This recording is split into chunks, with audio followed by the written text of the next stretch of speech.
It's awesome to see a real cross-country course where spikes are needed and strategy is needed to face the hills and the turns and all that stuff. So I love it.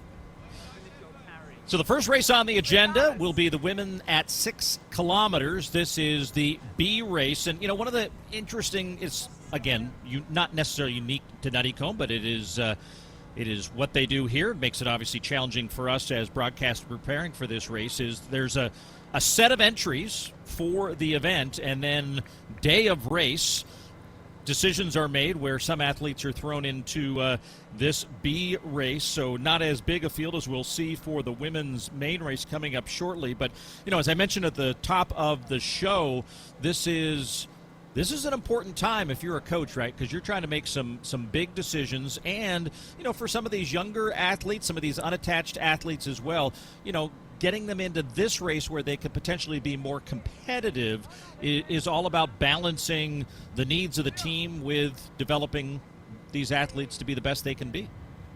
Yeah, there's a lot of decisions to be made. Do you run certain athletes? Do you redshirt them? Are they on varsity? Are they not? So this is a good opportunity for some of these younger athletes to get out on a hard course, to run hard, and then, of course, their teammates will follow in the race next, and they'll be able to compare their times to that. But it's good to get in these races on these big courses and learn how to race college cross country. Still one of the great pictures in our sport, each and every start at a line such as this with that wide expanse of all the athletes getting out onto the race course. This is the women's B races. We're underway at the 2025 Wisconsin Nuttycombe Invitational. As we mentioned, 19 of the top 30 teams in the country are here, and talent across the board. And it's again not unusual to see a standout in one of these races coming back in a subsequent year being competitive in that A race. I got to tell you right now, there's an Olympian on our screen. We see Juliet Whitaker from Stanford there on the right of the screen, 9:29. So you just never know who you're going to see, Paul, in these cross-country races. She's an Olympian in the 800, and here she is out running 6 kilometers. It's super impressive. Yeah, we've got a number of potential appearances by World Championship athletes as well. Angelina Napoleon is scheduled to race here today, and a few others from international representation at Tokyo. And this is basically a month removed from the end of that track season, so the idea that there was no off for some of these athletes as they continue to compete at the highest levels of the sport and then turn around. One of the luxuries I guess that cross country does have, and we'll talk about that with the context of the main races, is you can sit your athletes for a long time. They just need to be game ready for when the games really matter, and that's really just, in some cases these teams aren't really caring about conference anymore, so you're just kind of setting them up and getting them ready for that race for a trophy. That's right. And, that's one of the things, and I'm sure we'll talk about this more in the women's varsity race, but that I love about cross country is you do get the 800-meter runners racing with the 10,000-meter runners, and it really is for everybody. It's just really fun to see these different athletes with different sorts of talents all meeting together in one sport.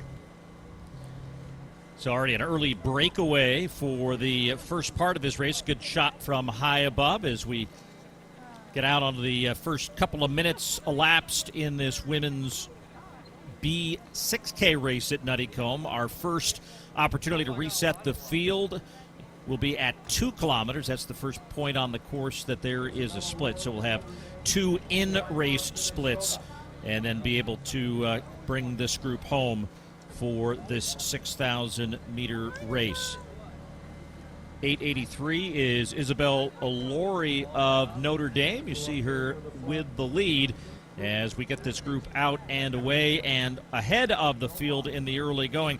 Kara, when you were in that cross-country season, you talk about it. It's very different now than it was a few years ago, but it is, again, we have women who could absolutely belong in the A race just choosing to race the B race today.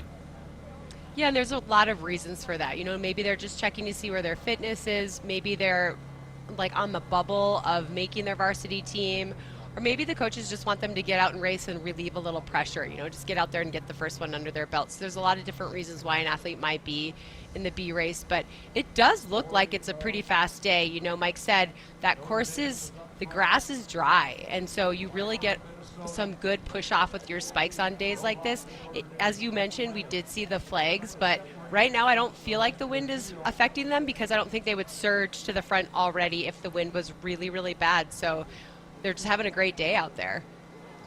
Alli Wymer from Minnesota, the All-American on the track for the Gophers, is second in this race early on, as we're 4 minutes elapsed into this 6-kilometer distance for the women on the B side.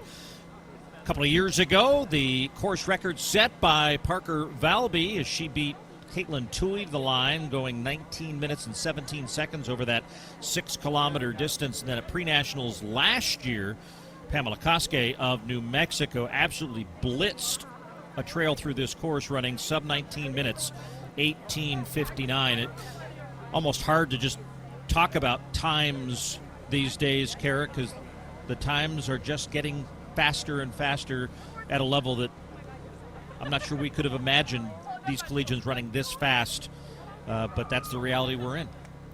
Yeah, no, the game has definitely changed, and I don't know if it's footwear and training or just leveling up of the competition, but it's hard for me to wrap my head around some of the times that I see, definitely on the track. I think cross country is special, in which we do see some fast times. I mean, sub 19 is obviously very, very special. But we still mostly care about the racing, and so we'll keep our eye on the times today for sure. But that's the beauty of cross country, is we get to see athletes racing head to head. So it remains Isabella Laurie of Notre Dame leading this, the sophomore. A couple of races under her belt already in 2025.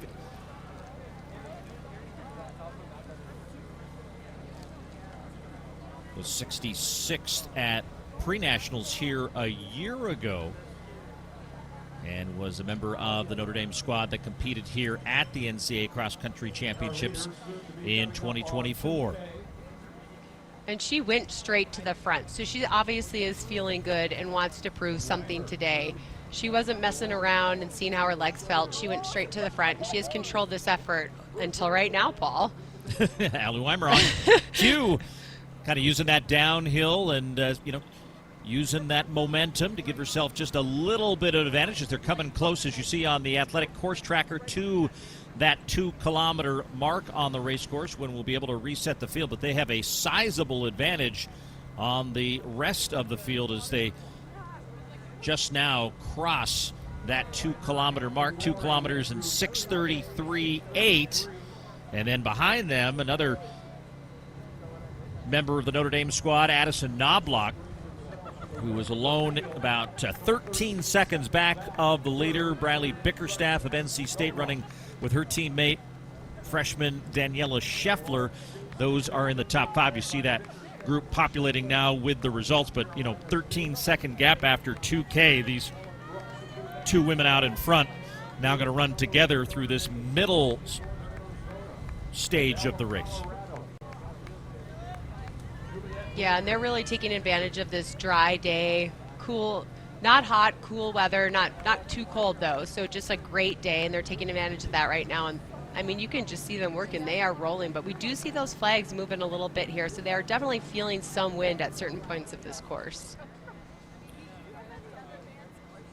Kara, from a mental standpoint, talk about running cross country. I mean, you've spent a lot of minutes, a lot of hours on tracks, on roads. In most cases, you can kind of, not necessarily turn the brain off, but you can certainly use the consistency of the race surface to kind of get yourself in the element. Here, I mean, every step is potentially fraught with undulations or danger. You just kind of have to keep yourself mentally in this type of race more. Yeah, you have to think a little bit more, I think. You have to know the course and know where your strengths are. Like, you have to know what hills are coming up, downhills, where someone might make a move. I always loved cross country. I mean, this is the sport that got me into running. I like that there's a little bit more to it than just hitting a split. Not that track isn't complicated, but I loved about cross country it is based more on feel and really understanding the course and understanding your competitors. And it's you can't necessarily just zone out. No, you have to be aware of what's coming. You have to be aware of foot placement. I think it just makes it a lot more challenging mentally, and I love it. It's so exciting. I really And you were love pretty cross good at country. it, too. Yeah, well, I had my days that were good, yeah, but I just love this sport so much. It's different. Like I said, as I said, you just get all of the athletes coming together with all sorts of different strengths of speed and just different disciplines. So it's so fun to see the athletes go head to head and really have to just race each other. And, it's less, yeah, everybody wants to run fast and wants to run a PR, but really it's about placement more than anything else. And so I just love that. They really have to think and dig deep. And for their teams, as we'll see in the championship races, every place counts, right? So even if you're not having your best day, you still have to fight all the way because every place is so important. I love that part about it. Top 5 places score for these teams in both this B race and the A race to follow. On the team side, Utah with 54 points through the first 2 kilometers of this race. Michigan State and Michigan second and third with New Mexico and the host school from Wisconsin rounding out the top 5. You see the elevation tracker down below as well, kind of showing those climbs and descents out on this race course. Kind of some open air areas, maybe where the wind is more demonstrative for these athletes, but also a couple of wooded sections that maybe give them a little bit of a respite, though sometimes, depending on how tall those trees are and the way these courses are cut through those, this can sometimes turn into a wind tunnel, too. Yeah, we see people working the turns here too, like trying to pull away from each other. So it's fun. Yeah, and you can get wind tunnel sections, which can be surprising. You take your turn into the woods, you think it's going to be nice and quiet, and instead you're hit with a massive headwind.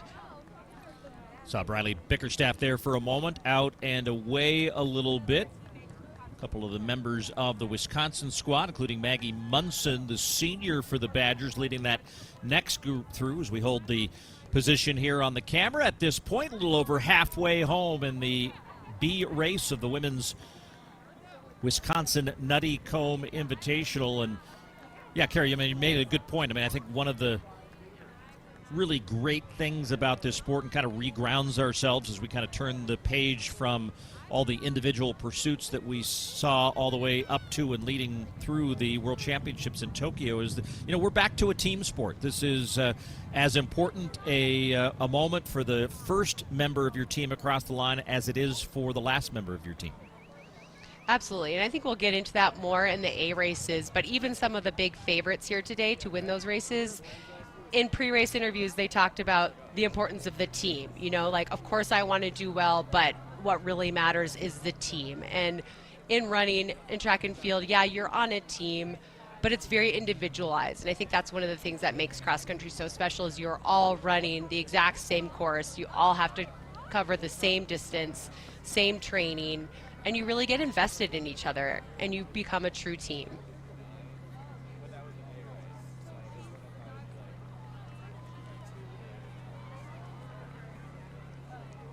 Well, in honor of Kara Goucher's appearance on the call, Minnesota front and center, even though it's not your collegiate affiliation, still a state affiliation. And Alli Wymer is out and now has put together a nice advantage on the rest of the field. Isabella Laurie was the early leader, but has not been able to stick with Alli here in the second 2 kilometers of the race. We'll get another split at 4 kilometers and be able to see officially that time delta between first and second, but from this part of the course you can see now that it is sizable. It is sizable, and she looks very, very good. We saw her on a little climb, and she was just popping off the ground, popping up that hill. And this is a huge lead she has now, and it just continues to grow. So she's looking very, very good and very, very strong with about 2 kilometers to go here.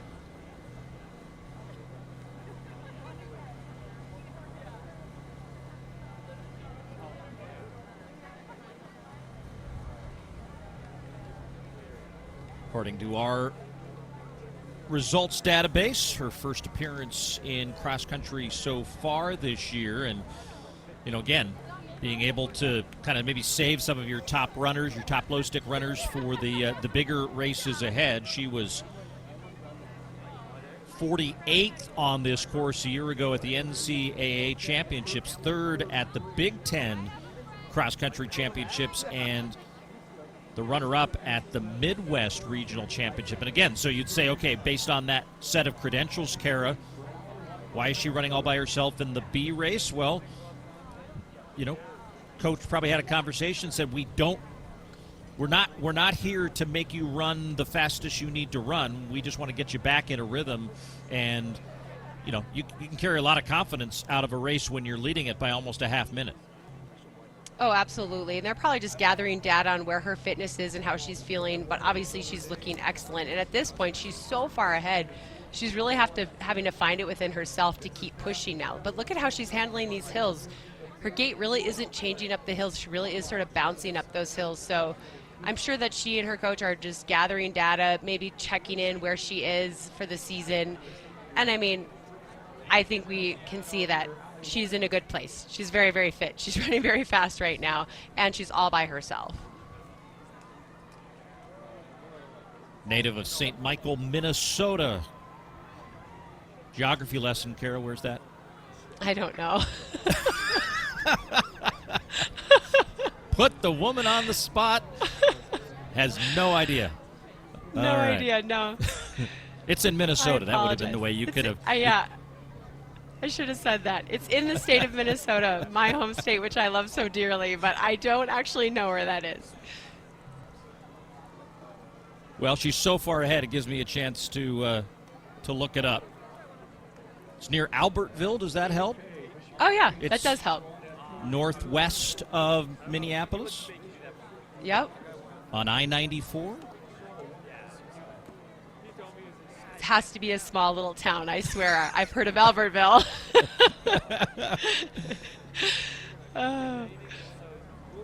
Population of 21,000 last report in 2024. But those who might be watching Allie, I along, apologize. That's okay.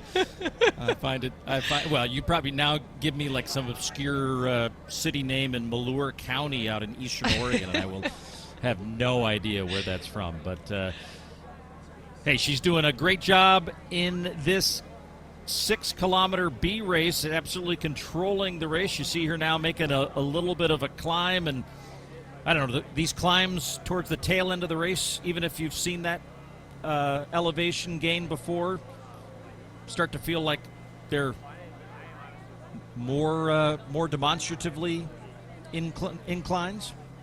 You know, it depends on how you've paced out your race. I mean, her form has not changed at all. She's not struggling at all. Look at the way she's just knee lift up that little hill right there. Like, her knee lift is so good. So if you have gone out too hard, you are going to feel those hills a lot more. But she has planned this very, very well. She's very much so in control. Now she has a K to go. And honestly, she doesn't look at all to me like she's slowing down. If anything, she's just been accelerating through the second half of the race.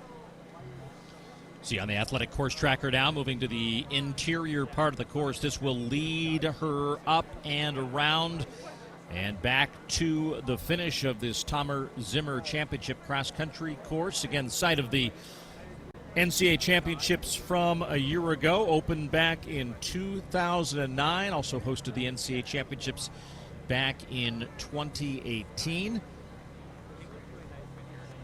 Lori still in second, but Bickerstaff and Scheffler of NC State, you saw them there also in the top 5, trying to close the gap as they were successful in doing so, as it looks like Addison Knobloch of Notre Dame there in 5th position. And Wymer now just closing in on the last 3/4 of a kilometer to wrap up this win in the first race of the day at Nuttycombe. And she's just all alone. So she's really just pulling from within herself right now, just keeping her eyes on that lead cart. But look at this lead she has. I mean, you can't see anyone in the picture behind her. And she still looks so great. You can just notice her knees lift nice and high, so she's not dragging through at all.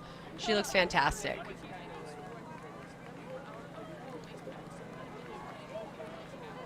And I'm sure her and her coach will take that time and then sit and watch the A race and gauge what kind of performance this was in relation to what will unfold in that championship race still to follow. But from high above, again, she is in isolation to the rest of the field that you see down below. Still a little over a kilometer for many of these women below to run. Meantime, Wymer working her way up and around, and then she'll switch back and head towards the finishing gate here at Thomas Zimmer, which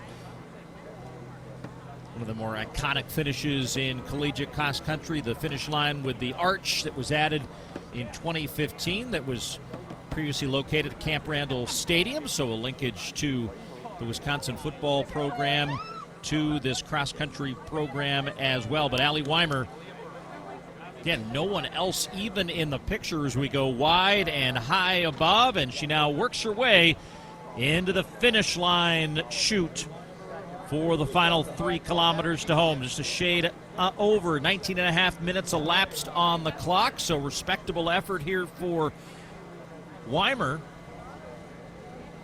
Top times at Nuttycombe, you know, McKenna Morley is 10th on the list at 19:45. So in a solo effort in a B race, Alli Wymer putting together a very comfortable and confident victory. She'll get welcomed by this crowd. We finally now see one of the NC State runners in the distance, but Alli Wymer is going to take this one and will do so decisively, as she will take the B victory in the 2025 Wisconsin Nuttycombe Invitational, as she will come in under 20 and a half minutes, as we get the official time now at 20:21.1.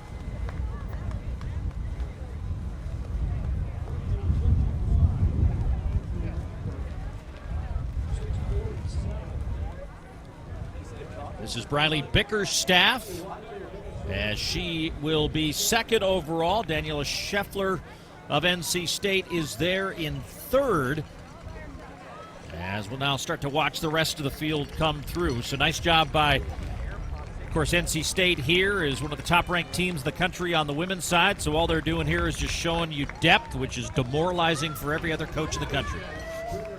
I mean, they have a lot of depth. Look at the second and third in this B race, looking very, very strong. You know, they have had such a good team. Last year was a little bit of a down year for them, but this year they look like they're back to be one of the teams to fight for that national title. Yeah, just been loading up on stars. They are expected to put World Championship finalist in the steeplechase, Angelina Napoleon, in the race today. They've also got Sadie Engelhart, the talented freshman from the West Coast that took her talents to the East, and, you know, no question why, is when you have the program that Lori Hennis has built over her 19 seasons now for NC State. It's culture of excellence there, and that's what a lot of these programs now enjoy on the women's side, which I think, is a credit also to a lot of, great women now coaching in these programs. You see it at NC State, you see it at places like BYU. I think those programs are building, equally impressive cultures, and in large part to having women leading those respective programs.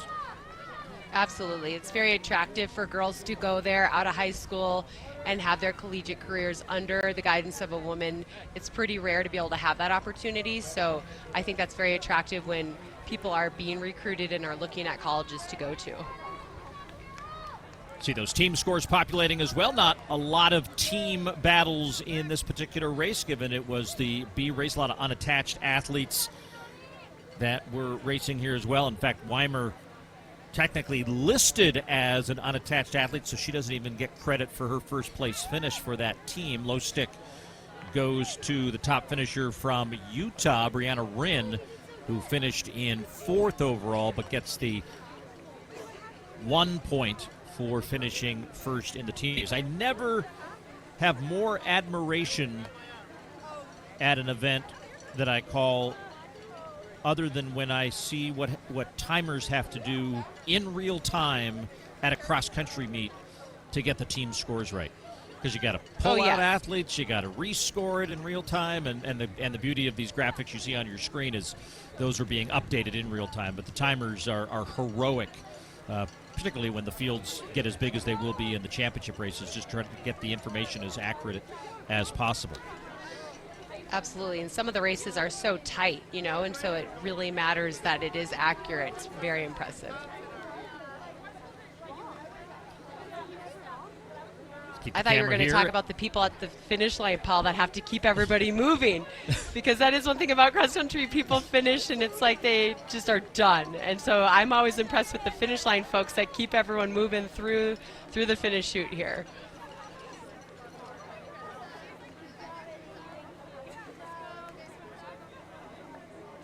See that team dynamic there, pair from Toledo helping each other work their self away, and even though it's a relatively mild day, get some fluids back in you and rest and recovery now for these athletes on the women's side. So, Kara, after that early start by Isabel O'Lory and bringing Alli Wymer with her, it was Wymer who had the confidence on that downhill stretch to take control, and then, classic coaching 101, when you go by somebody, just keep going and break their spirit, and that's what Wymer did here in the last 2K of the race.